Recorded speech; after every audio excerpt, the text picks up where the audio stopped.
So today in the podcast, we have Carmella Guiol, and today we're going to talk about digital minimalism, but from a couple of different perspectives. And I'm really excited for you to listen to this conversation because Carmella has a Substack herself. She has a newsletter called Sanely. And I think that's a good approach because it's going to allow us to understand that scrolling may not be always evil, but that we have to learn how to live in this digital world instead of just avoiding it. And I really think that that's a good idea for us to think about and see how we can integrate it into our lives. Carmella, welcome to our show. I'm really excited to have you.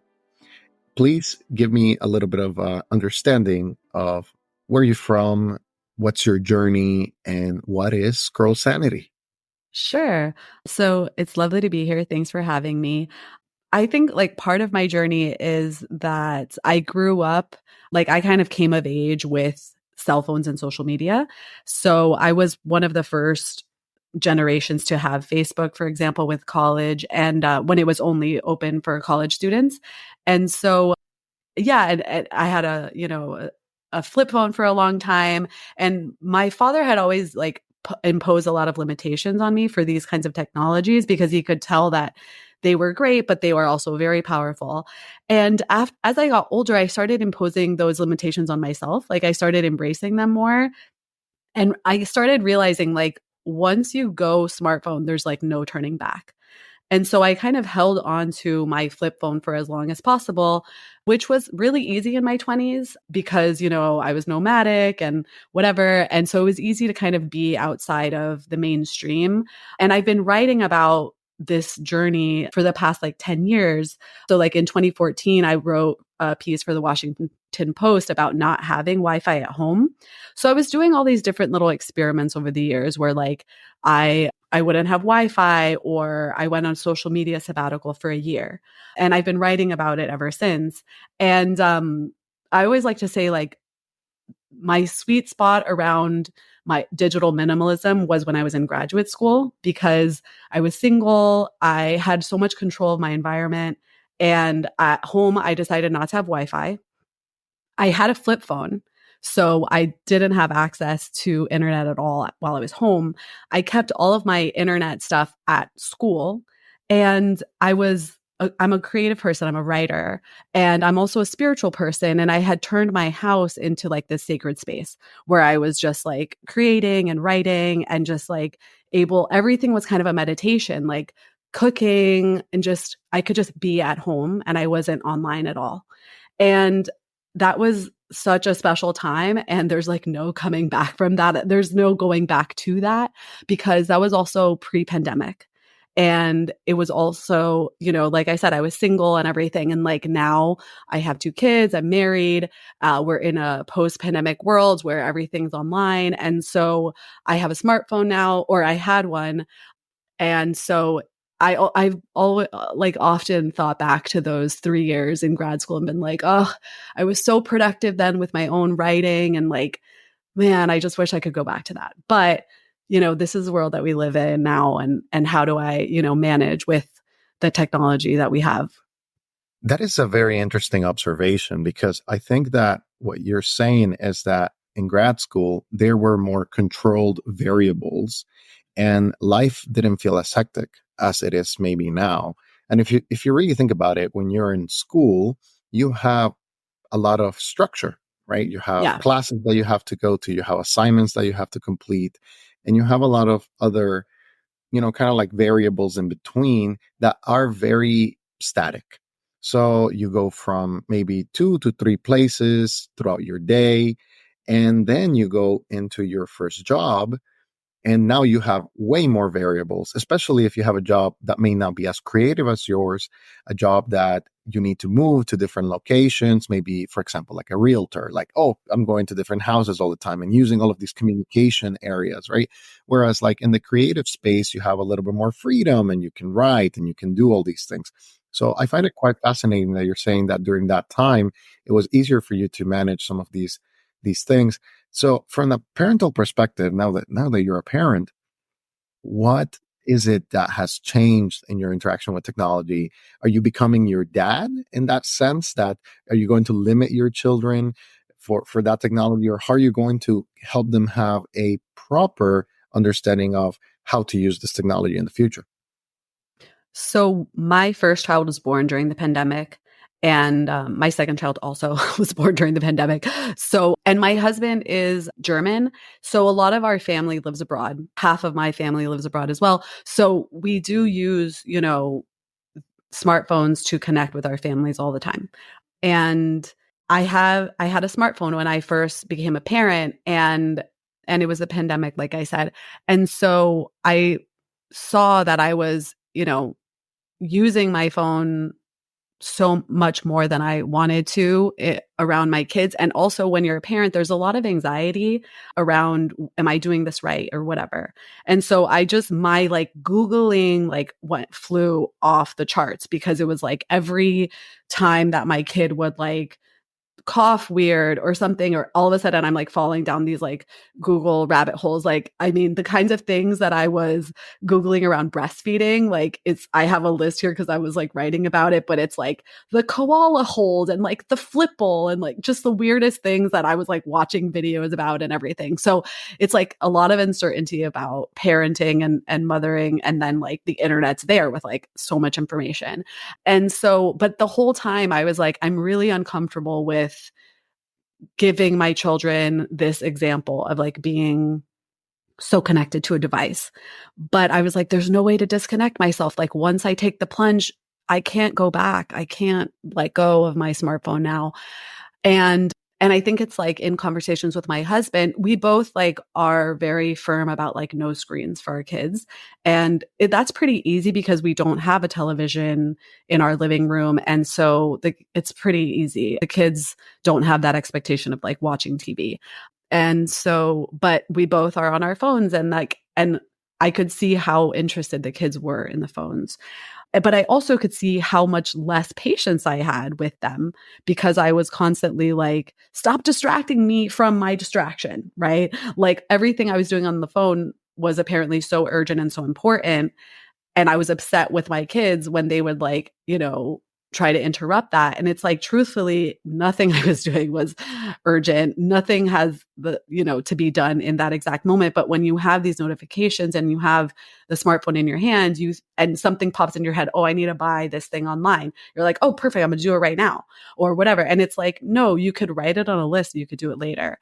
But with that computer at your disposal, you're always like taking up every free moment to do stuff. And so I found that I wasn't being present with my kids and I wasn't being patient with them. And I was also giving them this example that I didn't want to give them of somebody who can't be alone with themselves. And so my husband had been pointing it out to me a lot. Like he was noticing how I would often get lost in my phone, like around meals. Like meals are very stressful with two small kids. And he would say like, yeah, but you're not here. You're lost in your phone. And I'm like, yeah, because I'm stressed out and I don't want to like be here right now. And so, but part of why the meals were so stressful is because I wasn't like as present as I could be. So yeah, I think like a lot of people have this idea that like you better show your kids technology early because this is going to be part of their life and they need to learn how to use it. And I think that's total BS because these devices are so easy to use. They're so easy to learn. Like if, you don't need to give them to a 2-year-old in order for them to learn how to use it when they're 15. Like, and I studied a lot of this when I was in college about like, you know, neurology and like neurological pathways, how they get formed when they're really young, and like showing these kids these like very stimulating things used to be in television, but like now on the phone, it develops the pathways differently. So my kids are really young and I really want to protect this time of their development. And I want them to be using their hands. I want them to be using their bodies. I want them to be figuring things out physically, like puzzles or books or whatever. And they have their whole life to be on screens, be on the internet or whatever it is. Like, and I really do want to protect their childhood as much as I can in that sense. That makes a lot of sense. And I think it's a very good description of the reality that it's complicated, it's complex. Like, what do you have? What other sources of entertainment and digital engagement do you have in your life that make it difficult or easier to tell your kid what we appreciate is not necessarily only the digital world, but also the physical world and the experiences that you're going to have. But if you don't have those experiences, or if you don't prioritize them in the early years, like you said, their neurological pathways will default to what society defaults to, which is, advertisements and consumerism and digital engagement in many multiple forms. So thank you for that. It kind of gives me a little bit of perspective. But you also mentioned that, and I think a lot of people struggle with this because they have had maybe a negative experience with their smartphones, as an experience that may have left them, dependent on it. And because of that, they're afraid of going cold turkey to a dumb phone, which I think they shouldn't do personally. I think you should find a happy medium, or maybe a hybrid device, or something that you can carry both. You switch to a basic phone, but from what I hear from you is you use it, but you don't use it full time. So how have you, maybe restricted some of those smart devices that you have at home in order for them to serve you instead of them control you and monopolize your time and attention? So what are some of the practices? And I don't know if you have written about this on your newsletter, but tell me a little bit more about, okay, I still have smart devices in my life. How do you interact with them? Do you have calendars? Do you have ideas? Do you have, whatever it is? Help us understand how to mind that gap between I use a dumb phone, but I also use a smartphone. Right. So thinking back to that time, like I said, in grad school, that kind of was like this golden time for me in terms of digital minimalism. I had a flip phone, but I also had an iPod Touch. So this is like an Apple device that looks like a smartphone. It looks like an iPhone, but it's not a phone. So I could still have apps on there. Like I could have Instagram, or I could have Venmo or whatever, like ride sharing and stuff like that. And it could go online. So I could use it on Wi-Fi.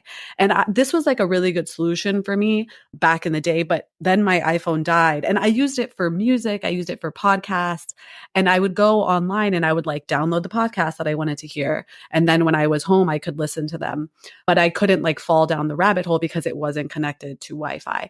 It wasn't connected all the time. And so I kind of wanted to go back to that. And so that's kind of the way that I'm using my smartphone right now. I still have an iPhone that is no longer connected to a cell phone service. So it's not, it can connect to Wi-Fi, obviously. So when I'm home, I have Wi-Fi, which is a little challenging because it means that like then my iPhone has full capabilities at home. So I do try to keep my phone powered off when I'm home, because that way I don't have the same, like the same impulse to use it all the time, because I also have ADHD, which is a dopamine deficiency. And I'm often like seeking stimulation, and that iPhone, is so full of opportunities for that. And so I do try to keep it powered off, but I decided that there are some things that I do appreciate about the iPhone that kind of meet my needs. I'm currently using my iPhone as my primary camera.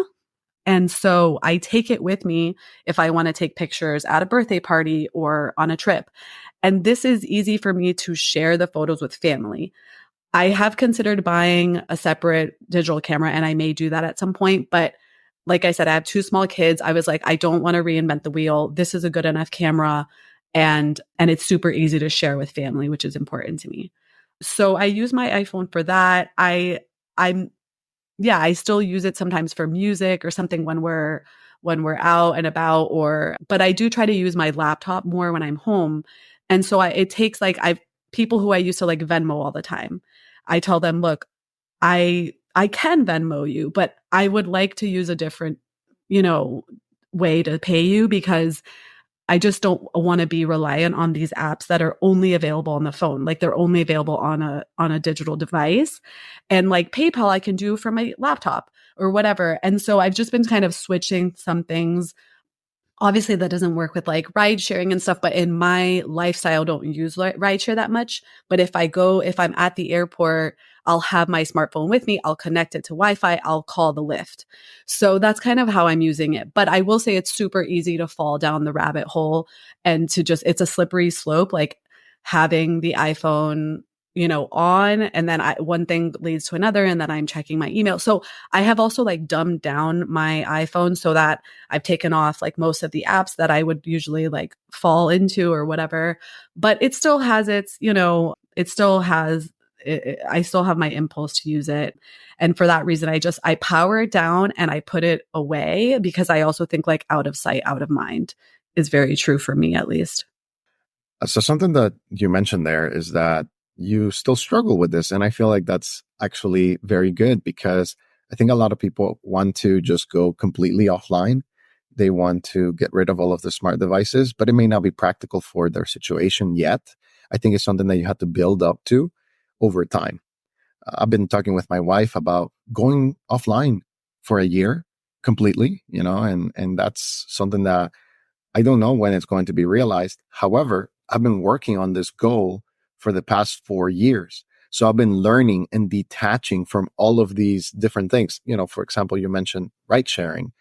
I don't ride share anymore, but I use and have in my phone different taxi services, right? So I had to learn to go back and transition to those and learn to trust them again, because the tech companies make us trust the, apps.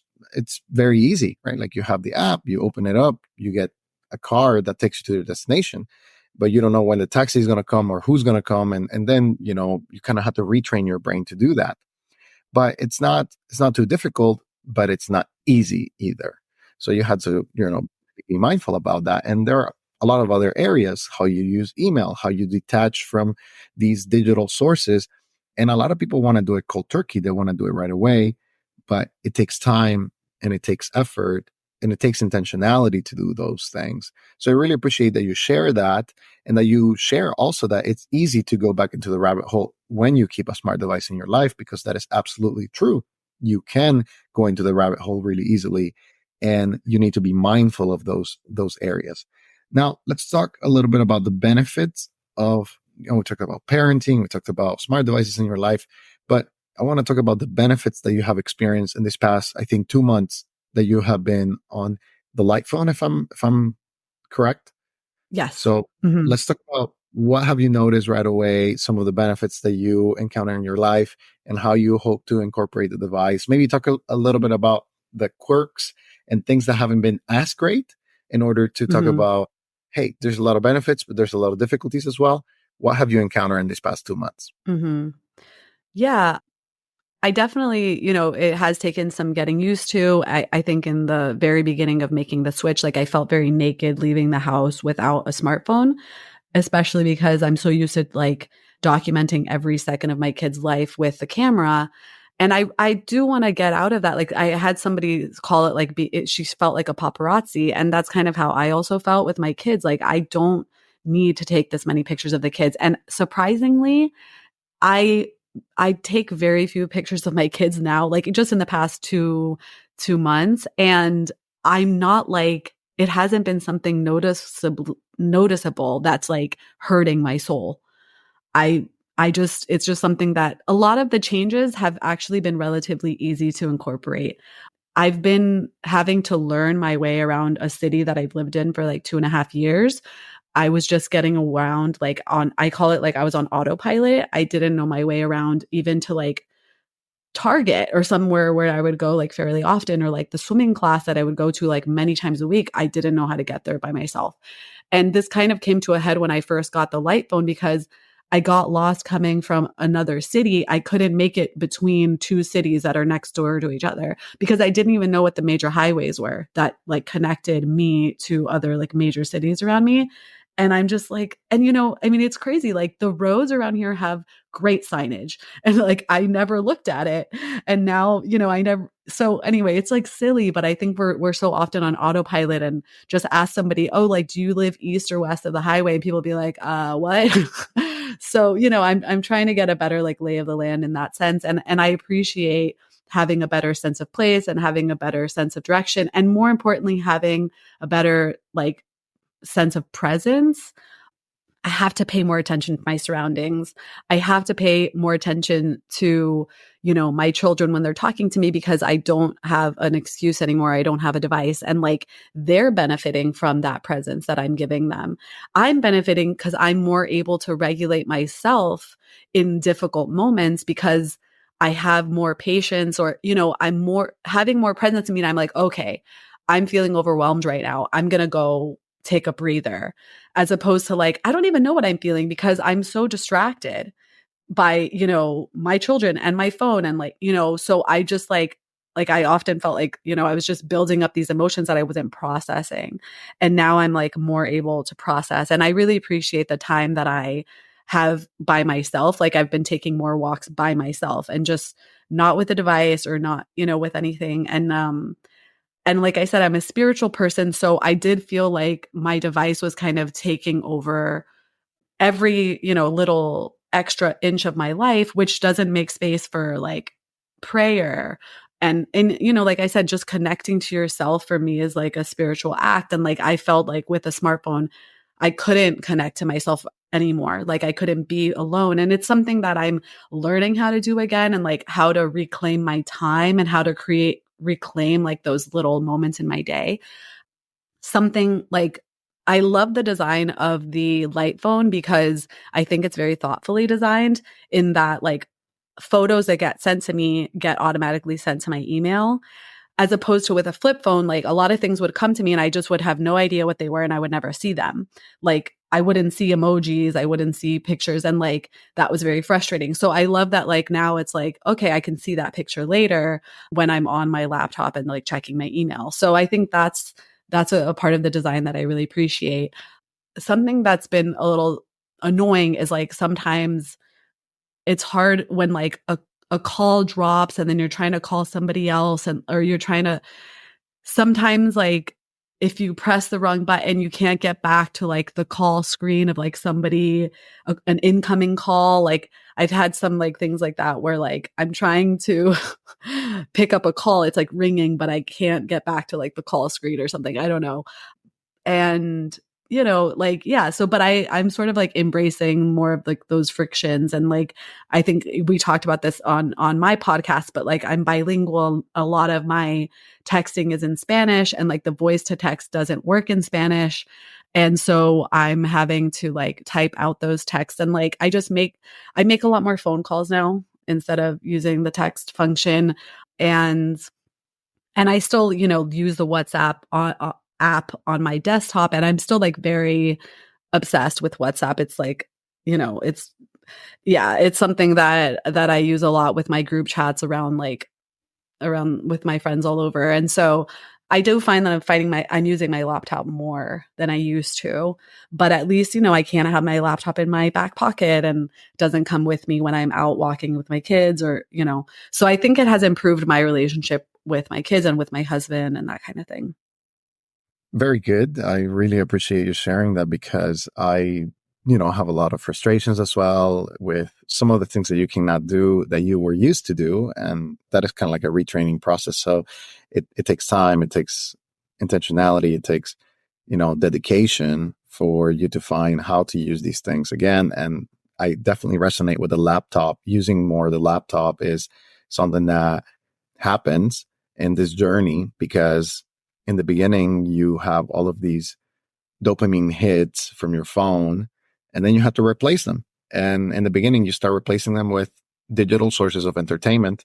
And over time, I think you start finding other sources of entertainment that may be offline that are just better. But again, it takes time. It takes for you to plan ahead, and do all of those things in order to get to that point. As we start wrapping up, I'd like to ask one more question, which is, difficult because I think as people who are creating content, it's kind of like a catch-22, right? Where we are creating content that goes online about people moving offline. And that's something difficult to balance sometimes because I want to be more offline, yet I do have online sources of work and also online sources of hobby. Like this one, I do have a nice hobby that I enjoy. But have you thought about that in your writing? You know, you have been doing it for quite some years now. How are you balancing some of that? And in the future, how are you hoping to maybe steps, ideas? Have you developed a little system where you say, or where you're aiming at in order to be 30% online, 70% offline? Like, what's your thinking in terms of that? Because as a content creator, it's easy to just create a lot of content online instead of having a life that we truly want. Mm-hmm. I think this is definitely something that I've grappled with. And what I've realized, like, I've had a very experimental relationship with social media where, like, I came of age with Facebook, etc. And I've always been, I jumped right into it, but then I took a year-long sabbatical, and that really, like, recalibrated my relationship to social media. I never fully went back to it the way that I used to. And what I realized about social media is, like, the more you engage with it, the more you want to engage. So, like, if I post something on Instagram, I will want to check Instagram to see who has engaged with my content. So I kind of realized, like, early on, like, well, if I don't want to engage, if I don't want to be addicted to Instagram, like, I can't really use it. I can't. So I still, like, I love my chat on Instagram because it's like my sister sending me, like, hilarious videos, and, like, every few days I'll, like, check what my sister or my friends have sent me, but I'm not, like, really going on there to scroll myself, and I don't have the impulse to go because I'm not posting. And I think the more you post, the more you want to be on there. And I have realized, like, this, I'm a writer, and everybody talks about, like, what's your platform? And I'm like, I can't live with myself. Like, I have given money to Instagram to try to boost posts. When there was a time when I was like, okay, I better, like, figure this out and really boost my audience. And then I'm like, this goes against, like, my message and also, like, the kind of life that I want to live. And so I started my newsletter, like, on MailChimp, and then now I'm at Substack. And that was, I think, like, 7 years ago or something.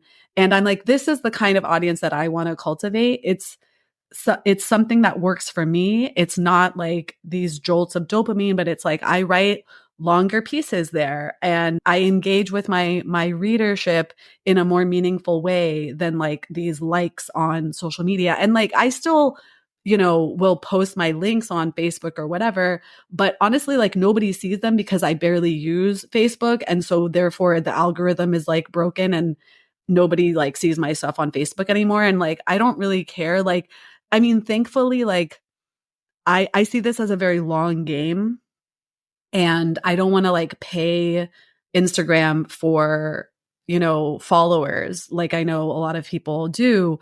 And that's just, I'm like, I will build up my followers because I know that I'm, like, talking about something that everybody is struggling with. I'm not writing about this stuff because I have all the answers. I'm writing about it because I struggle with it. And I know that, like, as a society, we're all struggling with it. So I know that, like, the content that I'm creating is important, and it brings me, like, satisfaction to write about it and to share it with people, but I have to share it in a way that works for me. And I know that, like, it won't work for me to have a very, like, online social media presence because that just goes against, like, the lifestyle that I want to be living. That's good that you are thinking about this from the get-go and you're saying, hey, I don't need to be the most popular person on the internet. And I don't care if I don't participate in this digital economy or digital ideas. I'm just doing it because it gives me life satisfaction and it gives me purpose and it helps people. And I think that's the best place to be. A lot of people ask me, I had somebody email me the other day from another podcast show. He's a producer there, and he said, how do you grow your channel? And I said, I don't. I I just post what I think it's going to be interesting for people that are going to be helped. And if people find it, great. I'm not looking to be at the top charts. If I am, great. That's awesome. Thank you. And I appreciate all the support and all the people that listen. But if I'm not, I'm still going to put it out there because it may help somebody and it may, allow somebody to find their perfect dumb phone and then move on with their lives. That's the funny thing about my channel, that people come, they find the phone that they need, and then they leave. And I'm okay with that because that's what the purpose is. I didn't get to the internet to be rich. I got to the internet and I started producing content documenting my experience. And then from that, people started asking questions, and I just started answering those questions. And that's essentially how the channel came to be. So I'm really happy to hear that you are also in that mindset that it's like, hey, people read it, great. If they don't, that's okay too. And I'm going to continue producing and making this world a better place by the things that I write in order to, kind of like just talk about my experience, which I think is the best place for a creator to be. Carmella, thank you very much for coming into the podcast. I really appreciate your thoughts. I always have a tradition to leave the guests with the final word. So please tell us whatever you want to tell us. Tell us how to find you, of course, the Substack, the podcast, all of these different things. But also, what's the message that you want our listeners to leave with? So I think the message that I want to leave with is that your attention and your time is precious, and you're worth so much more than you can produce. And your phone is not a friend. And something I want to put on like t-shirts is scrolling is not self-care. So find a better way to soothe your nervous system, to process your emotions outside of your phone. And like doing nothing is a sacred act.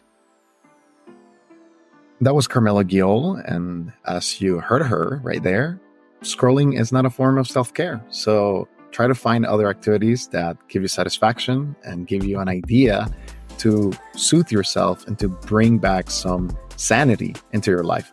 You can find Carmella's Substack at Scroll Sanity. I'm going to be putting links in the description below. And you can also find their podcast and other ideas on Instagram, on Facebook. I'll put links as well in there. Thank you for listening to Moving Offline. I hope that you enjoyed this conversation and that you derived some value out of it.